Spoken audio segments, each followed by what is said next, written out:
Bonjour à tous. Alors aujourd'hui nous allons attaquer un exercice de thermodynamique qui permettra d'illustrer ce qu'on appelle le phénomène de cavitation, qui est un problème assez connu dans les turbines et qui provient du fait que par le mouvement appliqué du fluide, la pression baisse et qu'on peut avoir du coup des phénomènes de vaporisation qui peuvent endommager les équipements. Voilà. Donc nous allons illustrer ce phénomène par un exercice où en fait on va considérer un dispositif avec deux tubes, même plutôt trois tubes reliés entre eux, qui peuvent pivoter autour d'un axe de rotation Z. Donc initialement on va considérer que tout le dispositif tourne à une vitesse oméga. Ici on a un point A, et ici donc on a un niveau de liquide, de l'eau, avec une distance ici R sur laquelle est positionné le deuxième tube. Et donc on met en rotation ce dispositif, et la question c'est comment évolue la pression au point A en fonction de la rotation oméga. Donc pour réaliser pour déterminer comment va évoluer la pression, il faut qu'on revienne à la notion du principe fondamental de la statique des fluides, où en fait on écrit que le gradient de P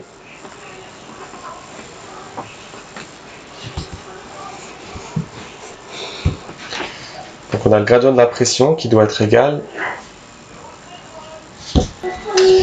des forces volumiques, champ de force volumique qui s'applique sur le liquide au repos.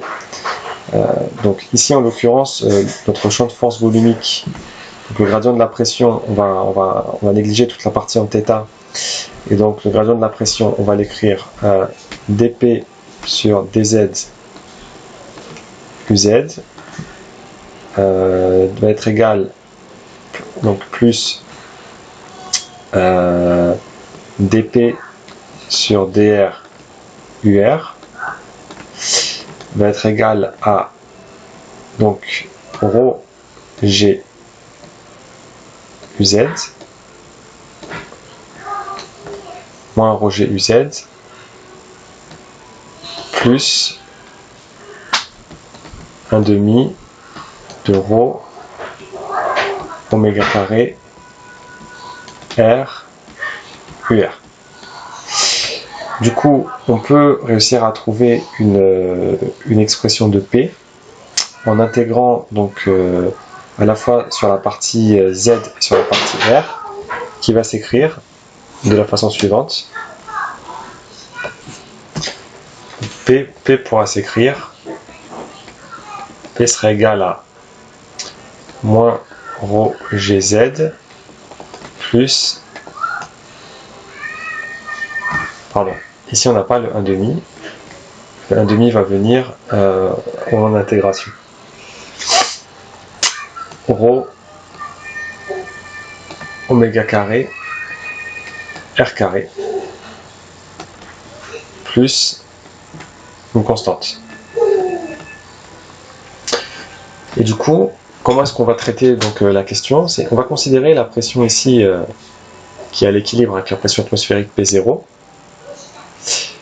Donc on sait que en ce point ici, qui a la même altitude que A, on a P0 qui est égal à moins rho g za plus 1/2 de rho oméga carré grand R carré plus la constante C qui est égale à la pression atmosphérique. Du coup, on obtient que P0 est égal à PA plus 1/2 de rho oméga carré grand R carré. Autrement dit, PA va être inférieur à la pression atmosphérique d'une valeur de 1/2 de rho oméga carré R carré. Et donc si cette valeur est trop importante, eh bien, on pourra descendre en dessous de la pression de vaporisation de l'eau et donc créer des bulles qui pourront potentiellement endommager. On aura ce qu'on appelle le phénomène de cavitation.